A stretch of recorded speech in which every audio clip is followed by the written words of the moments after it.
we'll move to college football. The last game of college football was last night, Indiana, Miami. I ended up watching the highlights this morning, and you can take this so many different ways. Miami in Indiana should have blew them out.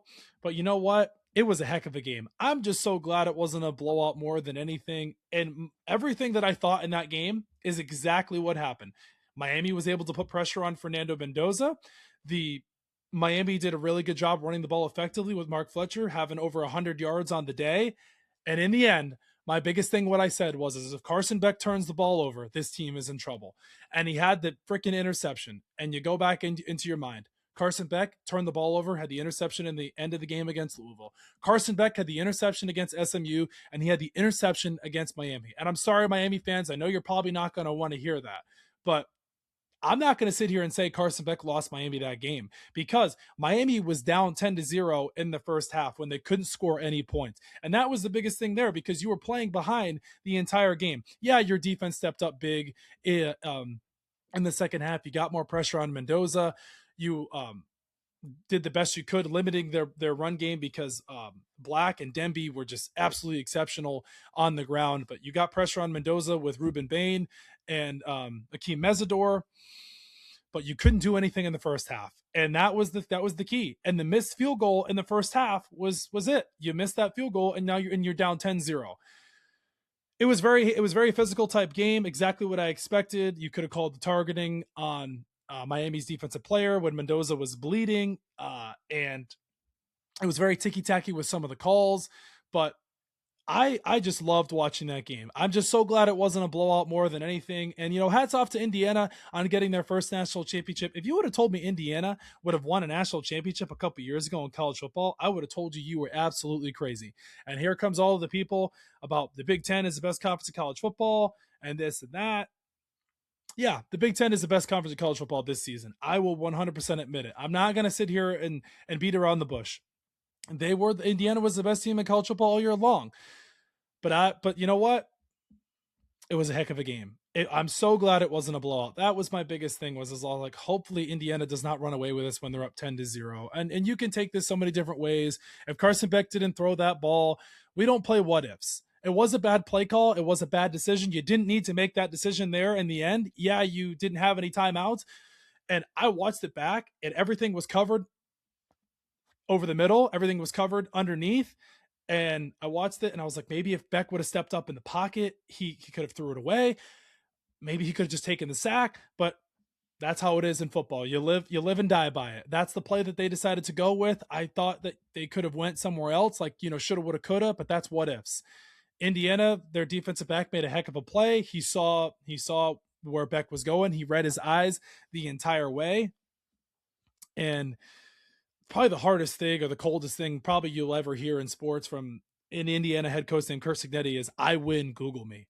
From where they were in 2023 to where they are now, 3-9 in 2023 when he took over, to being 16-0, having one of the greatest seasons in college football history, finishing 11-2 last year.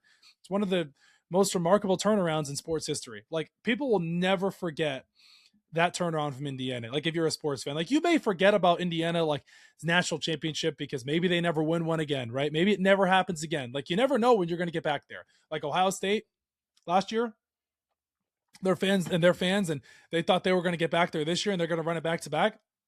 Ohio State may not get back there for another 5 years. The Florida Gators haven't made a national championship in almost 20 years. So, like, you just never know.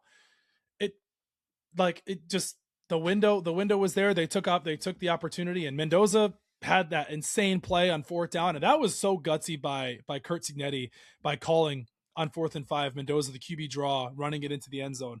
That was gutsy by by Curt Cignetti, going for it on 4th down again in the second quarter, throwing to Charlie Becker. There's something special about this Indiana team. It was a great game, but I want to give credit to Miami. They battled all season long. Some people were saying they shouldn't even have been in the playoff, and I picked Miami to win that game. I thought their defense had what it took. I thought their defensive line was going to play great, which it did. They got pressure on Mendoza, and hats off to them on a great season, getting back to the national championship where they haven't been since 2002. The U is officially back with NIL now. It was awesome to see them get there. All the top top 25, top 10 teams they beat getting there. You beat Ohio State, you beat Ole Miss, you beat Texas A&M, you beat Notre Dame at the beginning of the season. Like Miami has really nothing to hang their hats about. There's nothing to be ashamed of from that season. I know America won because Miami lost, and nobody wants to see, a team get their sixth national championship, and everyone wants to see the underdog win. But Miami was an underdog, if you want to, in some ways as well. Like Indiana's never been there; they've never won one, and you're happy for the underdog for winning. But Miami had a great season; they really did. And it sucks to say, and it sucks to see Carson Beck, throw the pick in the end, and Beck screwed it up. And Carson Beck's gonna Carson Beck, and he's always the same quarterback, but. They've battled hard in the second half. They played a really good game in the second half. And what could have been, right? We'll see what ifs for a second if they would have scored points in the first half, or if Indiana doesn't get it on 4th and 5, or they don't get the opportunity that they got in the end if there's no false start on the Indiana offensive lineman. So if the Indiana guy drops the interception, but in the end, Indiana was the better team. Mendoza proved why he was the best quarterback in college football this entire season. They deserved to win that game. It was a smash mouth type physical football game. Miami took a page out of the old Miami Hurricanes teams from the 80s, beating Indiana at the line of scrimmage, smash mouth type football, being very physical with Indiana's wide receivers. So, but yeah, Indiana had a historical type season. But one thing we love to debate on this show: don't sit here and say to yourself, Indiana is a better team than the 2019 LSU team. I saw that on the internet. Indiana would get absolutely dog walked by that 2019 LSU team. Compare the seasons between Joe Burrow and Fernando Mendoza, it's not even close. I know we're comparing the Big Ten and the SEC, and pretty sure this was before NIL era. Indiana would get absolutely BTA'd by LSU. Indiana would get absolutely BTA'd by the 2025 Ohio State team. Any one of those historical teams, Indiana gets absolutely routed by. The amount of NFL players on that LSU team compared to this Indiana team, it's not even close.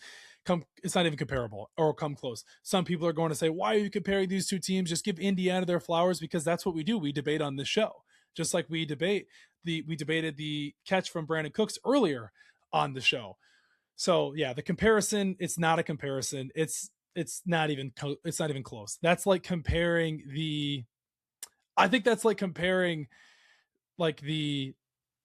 I don't know, like let's say like the 73-9 Warriors to like the Bulls, or one of those there. Maybe those are closer than these two teams here. But no, there's no comparison. 2019 LSU scored more points overall. They had more touchdowns. They faced a way tougher schedule compared to what Indiana just faced this season. Yeah, Indiana went 16-0, but no. Joe Burrow's numbers, 60 touchdowns compared to Mendoza's. I think he had a total of 45. 45, I think, in total. 60, like, no. Like Jamar Chase, Justin Jefferson, Clyde Edwards-Helaire, Patrick Queen. I think Derek Stingley was on that team. In LSU's offensive line, no. But like I said, the Big Ten was the best conference in college football this entire season. I admitted it. I'm not going to sit here and I'm not going to lie. The Big Ten, they've won 3 national championships in a row. They deserved it. They're the best conference in college football. But hey, there's always next year. They're the best conference in college football. I admitted it, guys. I admitted it.